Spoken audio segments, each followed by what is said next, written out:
There was a time when India's poorest regions survived on crops that needed little water and no imports.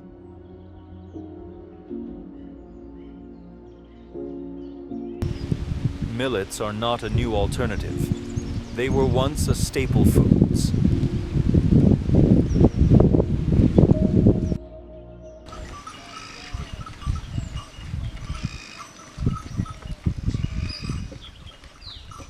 In the 1960s, food shortages forced India to change course. The Green Revolution transformed agriculture through rice and wheat. It saved the nation from hunger. But in the process, everyday diets changed.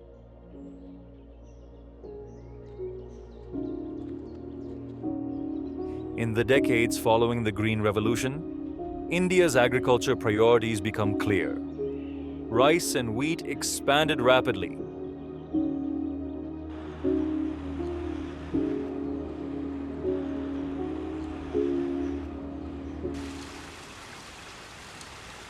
Supported by irrigation, procurement, and price assurance. Area under rice and wheat increased significantly after the 1960s. Local grains slowly disappeared from the plate. Millets moved from the center of the meal to the edge of the memory.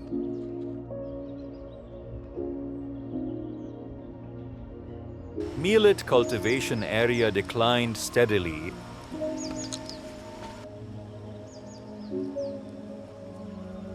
Today, as question of nutrition, sustainability, and resilience resurface, millets are being discussed once again.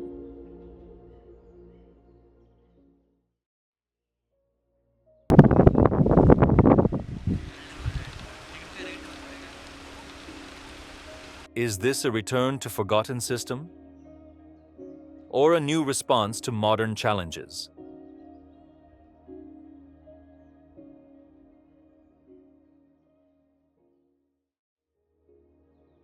Before hybrid seeds and chemical fertilizers entered Indian farms, food grew with climate, and people ate what their land could sustain.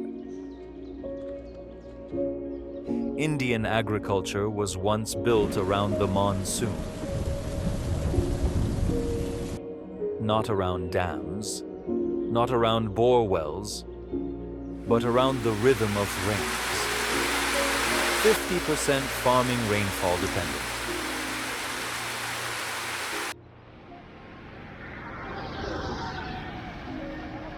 Large part of India, particularly the Deccan Plateau, Central India, Western India, and interior peninsular regions, received low to moderate rainfall, often between 300 and 600 millimeter annually.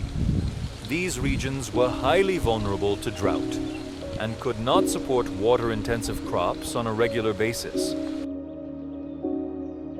To manage this uncertainty, farmers relied on drought-tolerant crops such as millet crops like jowar, bajra, and ragi, required significantly less water, had shorter growing periods, and capable of surviving high temperatures and poor soil condition.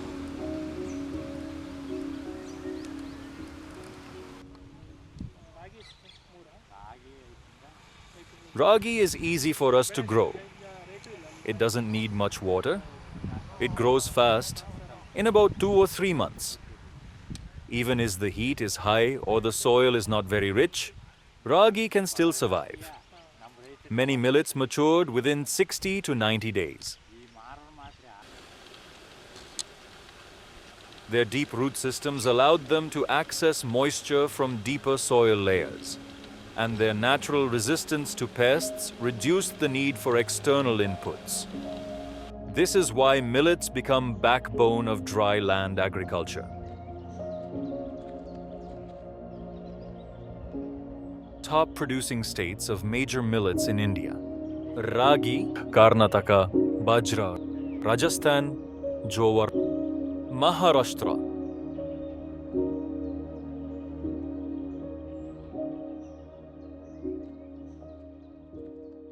Millet doesn't need chemical fertilizers, but other crops often fail if we don't use them.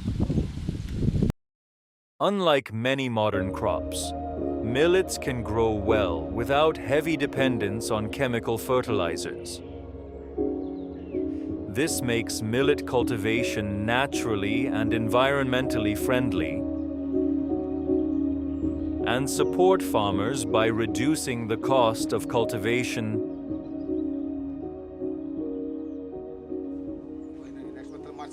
However, some ragi farmers say they mainly grow ragi for their own household consumption, as it is not very profitable.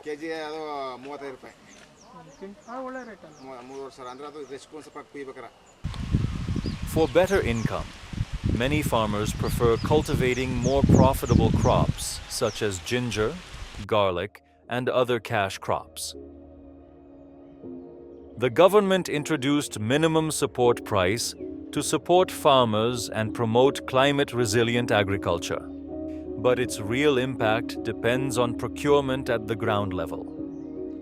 In many regions, procurement systems are still limited. Millets are climate-smart crops.